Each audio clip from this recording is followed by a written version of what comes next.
Hi guys, ayan. Makain ako sa isang resto, sa isang kainan dyan dito sa Sena City. So ayan, kumakain ako ng manok guys. Ayan. Ayan, naginuha pa nga ako ng tubig. Naginumula ako ng tubig yan.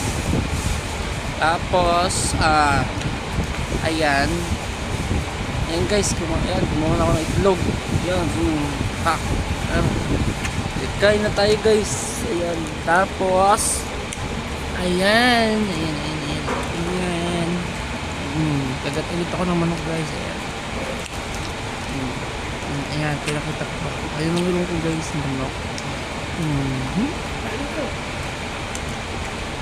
Sarap. Sarap yan guys, grabe. Ano?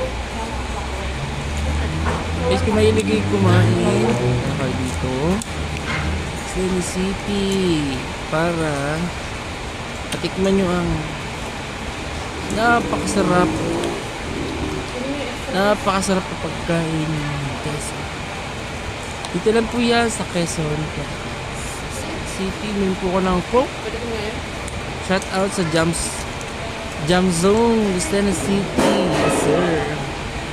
Hello po, shoutout sa inyo guys. Jam Zone nga pala guys. Sena City lang. Ayan. Ayan. Pinuko nga pala ko dun guys ng wet. Ng kanin pa. Dalawa yun. Hindi pa. Okay, go. Ayan guys.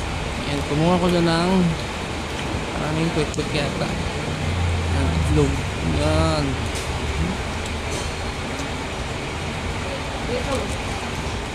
Sila kasi guys ay tapos na yata kumakain pa. Tapos ayan, tumili ako ng Coke. Ayan, sinausap tayo. Ayan, Tapos ano yung kagaling gawin? kumuha ako na yung braso. Ayan, kumuha ko na lang guys ng ulit. Ayan, kailan ko ng kain bago kami nang umuwi guys. Kumain naman pinuok ko para pala kami ng guys pamasahe. Hindi na lang may dumating. Yan, nanghihingi kami ng pamasahe guys. Pauwi dito sa aming tahanan. Ayan, kubira mo lang ako ng Coke guys. Ayan guys, kumuha ko niya ng kanin. Ayan lang guys, dyan na sa tapat lang niya yan. Dito lang yan. Dito sa Sena City. Ayan guys, ayan guys. Johnson, shoutout po sa inyo.